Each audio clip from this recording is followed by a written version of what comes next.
माननीय supreme court, माननीय प्रधानमंत्री, माननीय मुख्यमंत्री, अगर तीनों में सबसे ऊंचा कुर्सी है तो माननीय सुप्रीम कोर्ट का।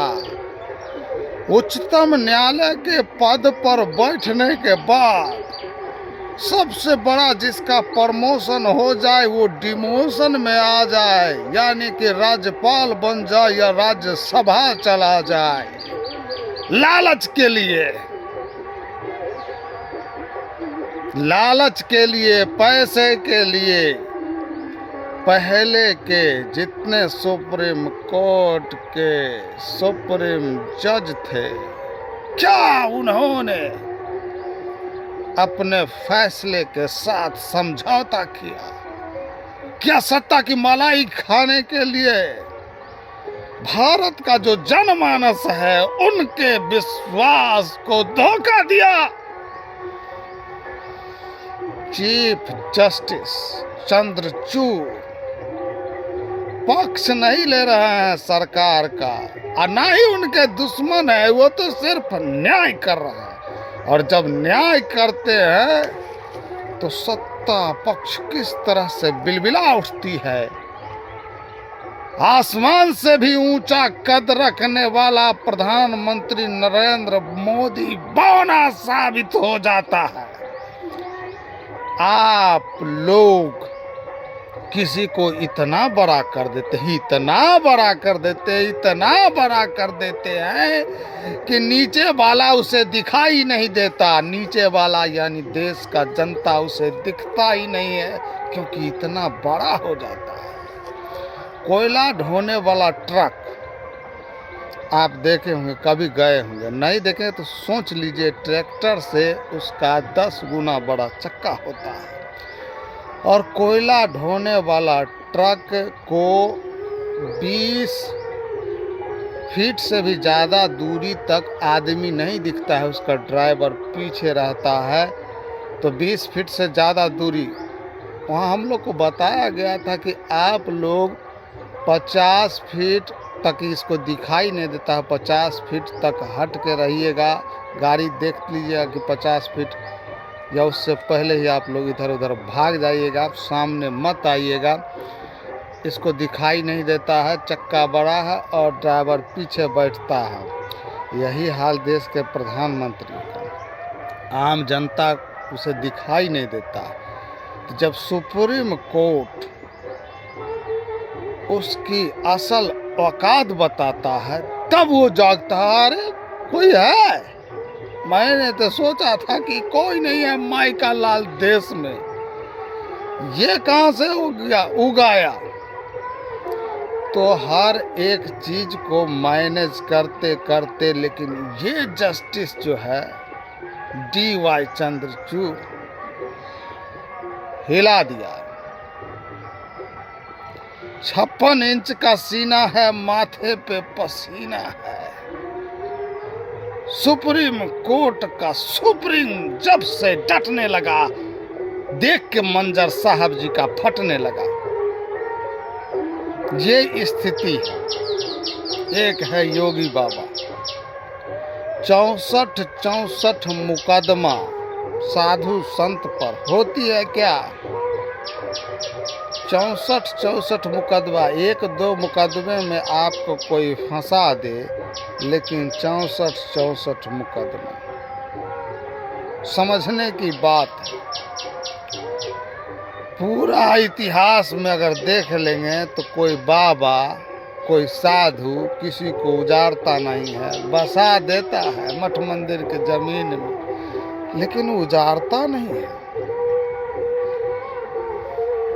एक मुखिया जो है, मुखिया इक्का दुक्का मुखिया वैसा आता है ना, तो मुखिया भी हर किसी से बात करना चाहता, चाहे वोट उसको दे या ना दे, लेकिन ये बता रहा है कि जो मेरे समर्थन में नहीं है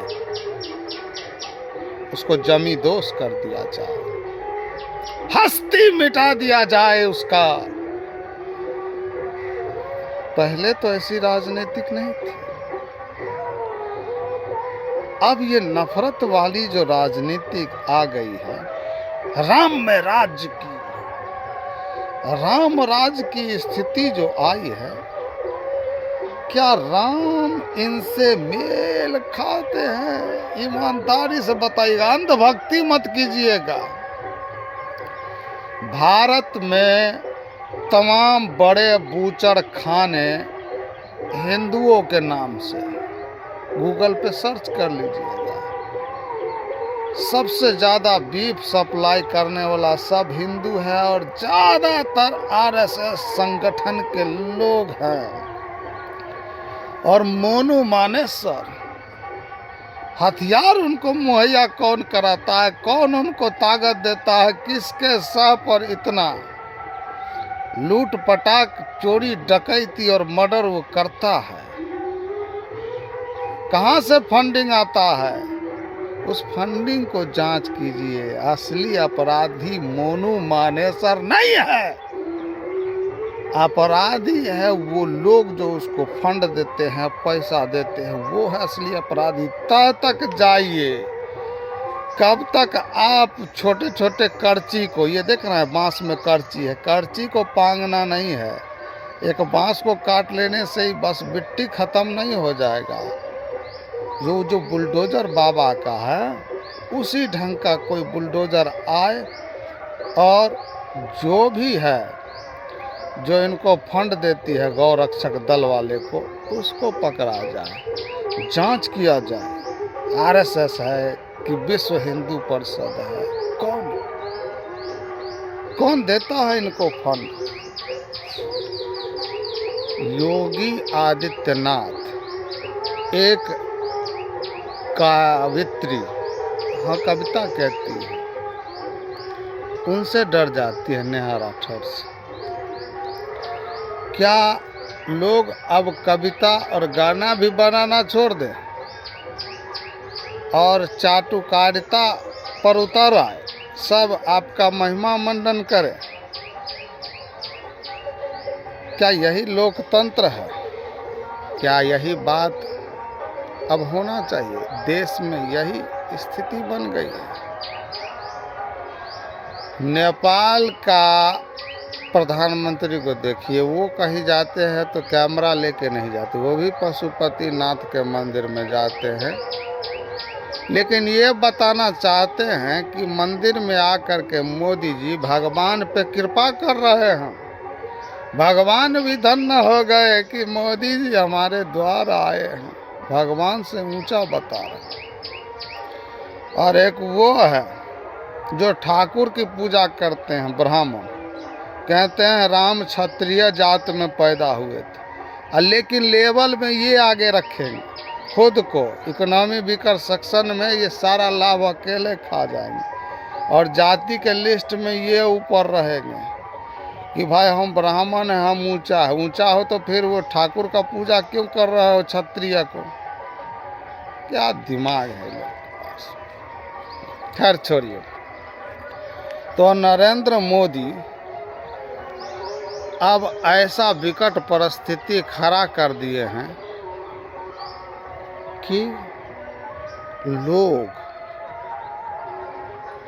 उनकी भक्ति करके ही यहाँ जिंदा रह सकता है, और जो नरेंद्र मोदी और योगी का भक्ति नहीं करेगा उस पर बुलडोजर चला दिया जाएगा। ये सच है। आप 16 फिल्म देखे होंगे, उसमें ठाकुर ड्यूटी कर रहा था और ड्यूटी में ही वो गब्बर सिंह को पकड़ा, लेकिन गब्बर सिंह इसे जाति दुश्मनी मानकर पूरा ठाकुर के खानदान को खत्म कर देता है। तो ये सरकार ऐसा ही है, इसका गुणगान करना पड़ेगा।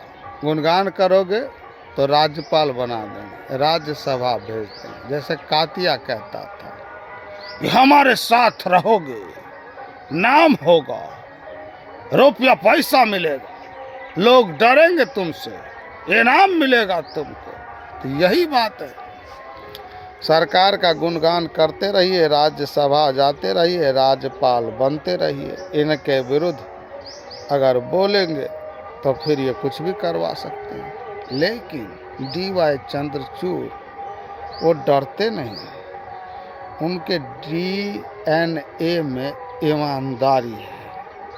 ईमानदारी वाला खून है, वो डीएनए नहीं जो सुधीर चौधरी अपने प्रोग्राम में करते हैं। उसका तो पूरा डीएनए ही खराब है, तिहारी डीएनए है, और मोदी का दिहाड़ी करते हैं। तो व्यक्तिगत दुश्मनी निभाना शुरू कर दिया है। अब विपक्ष और सत्ता पक्ष में व्यक्तिगत दुश्मनी का चलन शुरू हो गया है। वो दौर नहीं है कि राम मनोहर लोहिया कहा था कि अंतिम समय में हमें नेहरू जी के पास ले चलो, वही हमारी अच्छी खातिर करेंगे। वो समय भी नहीं है जब राजीव गांधी हार्ट के इलाज के लिए अटल जी को प्रतिनिधि मंडल में विदेश भेज दिए थे। बदला बदला स्वरूप है। देश का क्या हालात है सहज समझा जा सकता है। आप सभी लोगों को सलाम पेश करता है आपका खादिम हरे कृष्ण साहनी। कबूल फरमाइए जनाब।